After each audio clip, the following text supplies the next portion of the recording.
તો આવતીકાલથી ગુજરાતમાં ફરી માવઠાનો માર. કમોસમી વરસાદ અંગે હવામાન વિભાગની પણ આગાહી સામે આવી. 29 અને 30 માર્ચે ઘણા ભાગોમાં માવઠું થઈ શકે છે. વેસ્ટર્ન ડિસ્ટર્બન્સના કારણે રાજ્યમાં માવઠું થશે.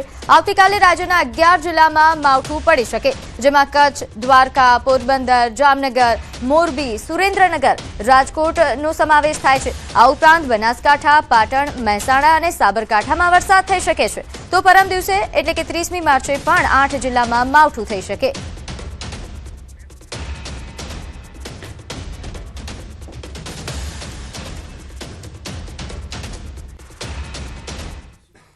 તો હાલ જ્યારે હવામાન નિષ્ણાંત અને હવામાન વિભાગ દ્વારા આગાહીઓ કરવામાં આવી રહી છે, ત્યારે આવતીકાલે કેવા પ્રકારની વરસાદની પરિસ્થિતિ રહી શકે છે તે જાણીશું. કાલે ક્યાં વરસાદ પડશે એ આપને જણાવી દઈએ. દેવભૂમિ દ્વારકા, પોરબંદર, રાજકોટ, જામનગરમાં વરસાદની આગાહી કરવામાં આવી છે.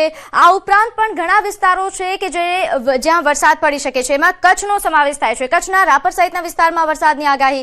તો ઉત્તર ગુજરાતમાં પણ વરસાદની આગાહી છે. બનાસકાંઠા, સાબરકાંઠામાં માવઠું પડી શકે. પાટણ અને મહેસાણામાં પણ છૂટાછવાયા વરસાદની આગાહી કરવામાં આવી છે.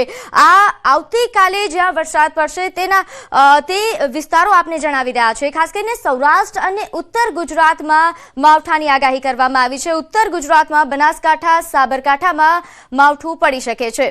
તો હવામાન વિભાગ દ્વારા કેવા પ્રકારની માહિતી આપવામાં આવી તે સાંભળીએ. डे 2 और डे 3 की बात करेंगे तो डे 2 और डे 3 के लिए आइसोलेटेड प्लेसेस पे लाइट टू मॉडरेट रेन और साथ में थंडरस्टॉर्म की वार्निंग है. और जो डिस्ट्रिक्ट है जहाँ पे लाइट टू मॉडरेट रेन और साथ में थंडरस्टॉर्म की वार्निंग है वो डिस्ट्रिक्ट है कच्छ, द्वारका, पोरबंदर, जामनगर, मोरबी, सुरेंद्रनगर और राजकोट डिस्ट्रिक्ट शामिल है.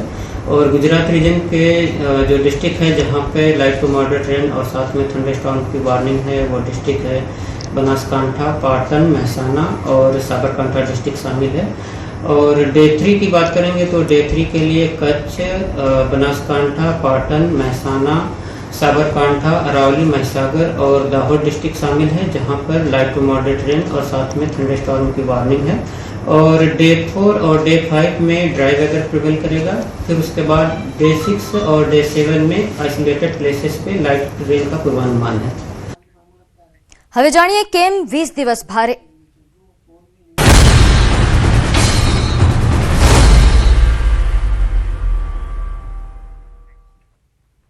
વાતાવરણમાં પલટાને લઈને હવામાન નિષ્ણાંત અંબાલાલ પટેલ દ્વારા આગાહી કરવામાં આવી છે. આગામી 20 દિવસ ગુજરાત સહિત દેશ માટે આકરા રહેશે. અનેક ભાગોમાં આંધી તોફાનો આવી શકે. 60 થી 70 કિલોમીટરની ઝડપે પવન ફૂંકાઈ શકે છે. દેશના ઉત્તરીય ભાગોમાં મજબૂત પશ્ચિમી વિક્ષેપો આવી શકે. ઉત્તરના ટોચના ભાગો પંજાબ, હરિયાણા અને રાજસ્થાન સુધી પણ અસર રહેશે. ઉત્તર ગુજરાતના ભાગોમાં મજબૂત સિસ્ટમ આવશે. કાચા મકાનના છાપરા ઉડી જાય તેવી પવનની ગતિ રહેશે.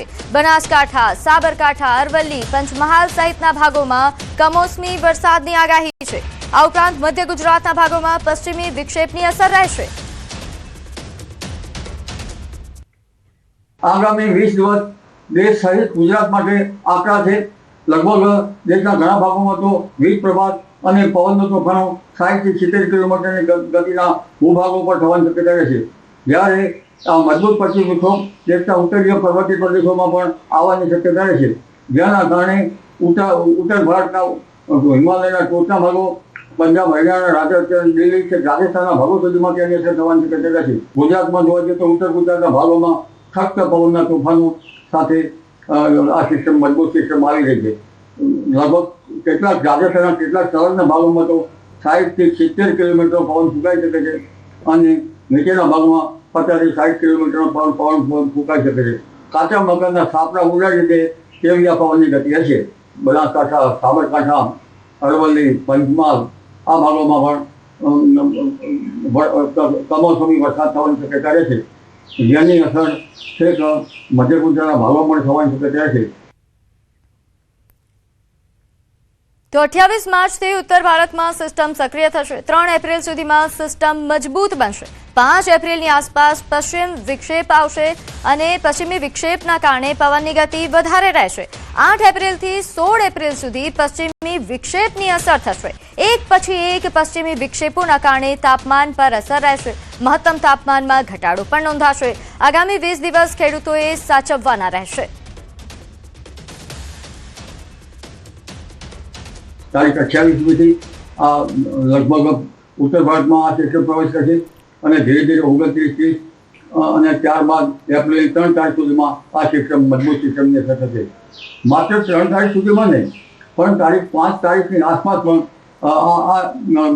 એક પશ્ચિમ વિક્ષોભ લગભગ એપ્રિલમાં આવી રહ્યો છે અને એપ્રિલના આ પશ્ચિમ વિક્ષોભની પવનની ગતિ વધારે રહેશે. તારીખ 8 થી 16માં પણ પશ્ચિમ વિક્ષોભની અસર થશે. એટલે એક પછી એક પશ્ચિમ વિક્ષોભ એપ્રિલ માસમાં આવતા મહત્તમ તાપમાન અને લઘુત્તમ તાપમાનમાં પણ કંઈક અસર થશે, ઘટાડો થવાની શક્યતા રહેશે. એટલે આ આગામી 20 દિવસ લગભગ ખેડૂત ભાઈઓએ સાચવવા જેવા રહેશે. તો આગામી 2 દિવસમાં સાબરકાંઠા સહિત સમગ્ર ઉત્તર ગુજરાતમાં મધ્યમથી લઈ ભારે વરસાદની આગાહી કરવામાં આવી છે. ત્યારે આ વખતે આગમચેતી એ જ સલામતીના સૂત્ર હેઠળ તંત્ર અત્યારથી જ કામે લાગ્યું છે. સાબરકાંઠા જિલ્લા વહીવટીતંત્રએ ખેડૂતોનો તૈયાર થયેલો પાક વરસાદ થાય તે પહેલા જ સલામત સ્થળે રાખવા સૂચનો કરવામાં આવ્યા છે. સાથોસાથ હાલમાં એપીએમસી માર્કેટયાર્ડમાં પણ વેપારીઓ સહિત ખેડૂતોનો રાખવામાં આવેલો માલ સામાન કમોસમી વરસાદમાં ન ભીંજાય તે માટે તકેદારી લેવા સૂચનો કરાયા.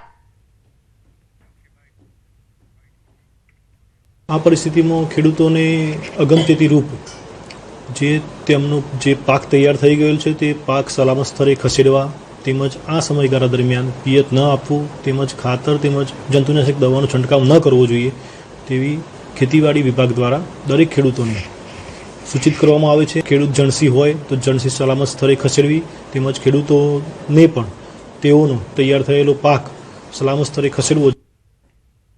વલસાડ જિલ્લાના સંજાણના બંદર રોડ પર એક વૃદ્ધાના ઘરે સનસનીખેજ લૂંટની ઘટના બની, જ્યાં વહેલી સવારે ઘરમાં ઘૂસેલા લૂંટારુઓએ વૃદ્ધાને હથિયારની અણીએ બંધક બનાવી જીવથી મારી નાખવાની ધમકી આપી અને રોકડ તેમજ દાગીના લૂંટી ફરાર થઈ ગયા. બંગલા વિસ્તારમાં અન્ય ઘરોમાં પણ પ્રયત્ન નિષ્ફળ રહ્યા હોવાનું સામે આવ્યું છે. સમગ્ર ઘટના સીસીટીવીમાં કેદ થઈ છે. ફરિયાદના આધારે ઉમરગામ પોલીસે લૂંટારુઓને ઝડપી પાડવા તપાસ તેજ કરી. આ બારી તોડીને મારા ઘરમાં 3 કે 4 ઘૂસ્યા. મારા રૂમમાં ચાવી ગયા, લાઇટ પાડી ને એ લોકો કબાટ જ કબાટમાં ચાવી અંદરમાં જ લટકતી હતી એટલે ચાવી લઈને કબાટ ખોલવા માંડી. એટલે મારી ઊંઘમાંથી ઉઠી નું જોયું કે આ કોણ હશે મારા ઘરમાં. હું તો એકલી સૂતી હતી. એ લઈ ગયા છે 90,000 રોકડા ને મારી પાકીટમાં 500, 600, 700 રૂપિયા હતા. 600 રૂપિયા ઉપર હતા તે લઈ ગયા. તેમાં આધાર કાર્ડ બી છે.